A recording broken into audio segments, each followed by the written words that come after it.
अस्सलाम वालेकुम दोस्तों, आज मैं आपके साथ कुटा हुआ गोश्त की रेसिपी शेयर करने वाली हूँ जो कि बहुत ही बेहतरीन और बहुत ही मज़ेदार बनके तैयार हुई है। जब आप इस रेसिपी को बनाएंगे, ये मेरी गारंटी है कि आप इसे बार बार बनाना पसंद करेंगे।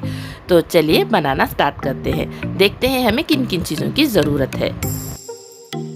यहाँ पे मैं ले रही हूँ हाफ केजी बोनलेस मटन के पीसेस। ना ये बड़े हैं ना बहुत छोटे हैं, ये मीडियम पीसेस हैं। अब मैं इसे मैरिनेट कर लूँगी। अब मैं इसमें ऐड कर रही हूँ हल्दी पाउडर हाफ टी स्पून, मिर्च पाउडर 1 टीस्पून। आप चाहे तो इसमें चिली फ्लेक्स भी ऐड कर सकते हैं। अब मैं इसमें ऐड कर रही हूँ गरम मसाला पाउडर 1 टीस्पून, ज़ीरा पाउडर 1 टीस्पून और साथ में ऐड कर रही हूँ थोड़ा सा नमक। नमक की क्वांटिटी आप अपने हिसाब से कम या ज़्यादा कर सकते हैं। अब मैं इसमें ऐड कर रही हूँ पपाया पाउडर। ये मेरा होममेड पपाया पाउडर है। अब मैं ऐड कर रही हूँ जिंजर गार्लिक पेस्ट 2 टीस्पून। अगर आपके पास पपाया पाउडर नहीं है तो आप फ्रेश पेस्ट भी ऐड कर सकते हैं, या नहीं तो आप लेमन भी ऐड कर सकते हैं, उससे भी ये बहुत अच्छा टेंडराइजिंग का काम करेगा। अब मैं इन सभी मसालों को अच्छे से मिक्स कर दूंगी और 1 घंटे के लिए इसे मैरिनेट कर दूंगी। अगर आप लेमन ऐड कर रहे हैं तो आप 2 घंटे के लिए मैरिनेट कीजिएगा, उससे ये बहुत अच्छा हो जाएगा और बहुत जल्दी गल भी जाएगा। इस रेसिपी को आप बीफ में भी बना सकते हैं, उससे भी ये बहुत ज़बरदस्त और यम्मी बनेगा। 1 घंटा हो गया है। अब मैं इसे कूट लूँगी। इस तरह का आपके पास इमाम दस्ता है या कोई भी पत्थर से आप इसे कूट लीजिएगा। जितना हम इसे अच्छा से कूटेंगे उतना ही अच्छे से गल जाएगा, गोश्त भी अच्छे से सॉफ्ट हो जाएगा। तो ये स्टेप करना बहुत ज़रूरी है। देखिए मैं इस तरह से इसे अच्छे से कूट लूँगी। शेप की हमें कोई दिक्कत नहीं है, शेप किस तरह भी हो चलेगा, लेकिन हमें कूटना ज़रूरी है। देखिए इस तरह से तार तार हो जाना चाहिए। अब ये परफेक्ट है। इसी तरह से मैं सारे कबाबों को ऐसे ही कूट लूँगी। देखिए मैंने इस तरह से ऐसे सारे कबाबों को कूट लिया है। अब मैं ये बिल्कुल रेडी है। फिर से मैं इसे और 30 मिनट के लिए रख दूँगी। अब मैं यहाँ पे इसका बैटर तैयार कर रही हूँ। यहाँ पे मैं ले रही हूँ 1 कप बेसन और साथ में ऐड कर दूंगी हाफ कप कॉर्नफ्लोर। जितना हम बेसन ले रहे हैं उसकी हाफ क्वांटिटी हमें कॉर्नफ्लोर लेना होगा। कॉर्नफ्लोर ऐड करने से एक अच्छा सा खस्तापन और एक अच्छा सा क्रिस्पीपन आ जाएगा। अब मैं इसमें शामिल कर रही हूँ हल्दी powder half tea spoon, chilli flakes 1 teaspoon और साथ में ऐड कर रही हूँ हाफ टी स्पून से थोड़ा कम गरम मसाला पाउडर, क्योंकि हमने गोश्त में भी ऐड किया हुआ है।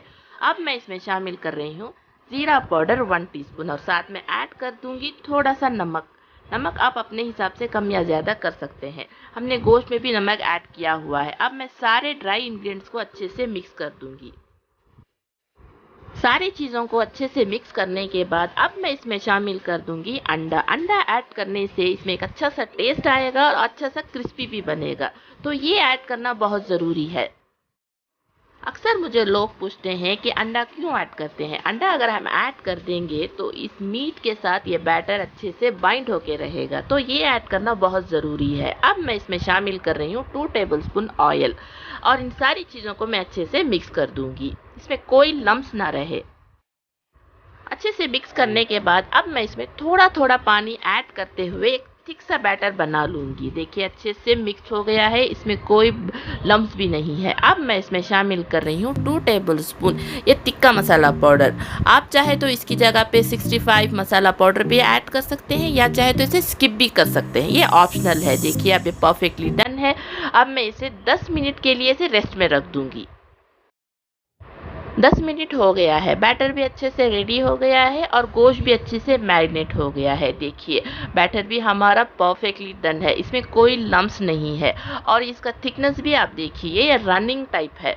तो अब मैं इसमें ऐड कर रही हूँ थोड़ा सा कसूरी मेथी। इससे ऐड करने से एक अच्छा सा फ्लेवर आएगा और इन सभी को मैं अच्छे से मिक्स कर दूंगी। मिक्स करने के बाद अब मैं इसमें एक जो गोश्त हमने मैरिनेट करके रखा था इसे भी मैं इसी में ऐड कर दूंगी।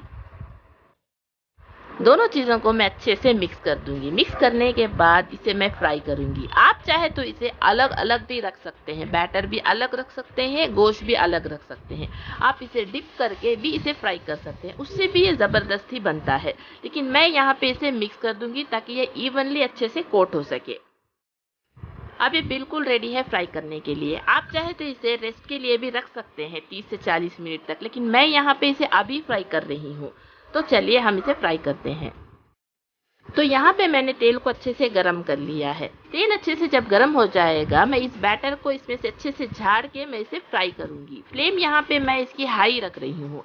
हाई फ्लेम पे मैं इसे थोड़ी देर के लिए फ्राई करूंगी। जब थोड़ी देर के बाद मैं इसकी फ्लेम लो कर दूंगी। फ्लेम अगर हम लो करके फ्राई करेंगे तो इसका मसाला जो इसका आउटर कोटिंग है वो बिखर जाएगा, तो इसलिए फ्लेम हाई होना बहुत ज़रूरी है। उसके बाद हम इसकी फ्लेम लो में फ्राई करेंगे। एक साथ ज़्यादा पीसेस मत ऐड कीजिएगा, नहीं तो ये एक दूसरे से चिपक जाएगा। अब मैं इसकी फ्लेम लो कर दूंगी। लो फ्लेम करके मैं इसे ऐसे ही फ्राई करूंगी। 5 मिनट मैंने इसे यूं ही ऐसे ही छोड़ दिया था। अब मैं इसे फ्लिप कर दूंगी। फ्लिप करके फिर भी इसकी फ्लेम मैं लो में ही फ्राई करूंगी, तभी ये परफेक्ट अंदर तक कुक होगा। इसी तरह से मैं इसे उलट पलट कर ऐसे ही फ्राई करते रहूंगी जब तक कि पूरी तरह से गोल्डन ब्राउन ना हो जाए। और फ्लेम भी मैं लो रख रही हूँ ताकि ये गोश्त अंदर तक अच्छे से गल सके। सारी प्रोसीजर अब हमें लो फ्लेम पे ही करना है, तो पेशेंट रखना बहुत ज़रूरी है। लो फ्लेम पे अगर फ्राई करेंगे तो ये ज़बरदस्त और क्रिस्पी बन के तैयार होगी। देखिए ये परफेक्टली क्रिस्पी बन गया है और कलर भी परफेक्ट आ गया है। अब मैं इसे निकाल लूँगी। आप चाहे तो इस रेसिपी को रेफ्रिजरेटर पे स्टोर भी कर सकते हैं। ये बहुत दिन तक भी ये काम आएगा, ख़राब नहीं होगा। बस आप इस जो हमने मैरिनेट करके गोश्त रखा था उसे अच्छे से रैप करके स्टोर कर लीजिएगा। जब आपको ज़रूरत हो उस टाइम पर आप बैटर बनाइएगा, फिर इसे फ्राई कीजिएगा, तो ये बहुत ज़बरदस्त और यम्मी बन के तैयार होगी। इसी तरह से मैं सारे पीसेस को मैं ऐसे ही फ्राई कर लूँगी। अब मैं इसकी फ्लेम हाई रख रही हूँ और थोड़ी देर बाद मैं इसकी फ्लेम लो कर दूँगी। लो करते हुए मैं इसे उलट पलट कर तब तक फ्राई करूँगी जब तक कि पूरी तरह से गोल्डन ब्राउन ना हो जाए। अब ये परफेक्टली बन गया है। अब ये बिल्कुल रेडी है। चलिए हम इसे सर्व करते हैं। बहुत ही मज़ेदार और बहुत ही क्रिस्पी बन के तैयार हुई है। हूबहू जिस तरह से हम मार्केट से लेते हैं उससे भी ये बहुत यम्मी बन के तैयार हुई है, क्योंकि इसे हमने बहुत ही हाइजेनिक तरीके से बना के तैयार किया है। हाँ, टाइम थोड़ा कंज्यूमिंग है मगर रिजल्ट जो है ऑसम है। अब मैं इसे आपको तोड़ के बताती हूँ। देखिए ये अंदर तक कितना क्रिस्पी और अच्छे से गोश्त गल भी गया है, क्योंकि हमने इसे बहुत देर मैरिनेट भी किया था और बहुत अच्छे से कुटा हुआ भी था। तो कूटना बहुत ज़रूरी है, इसीलिए इसका नाम कुटा हुआ गोश्त है।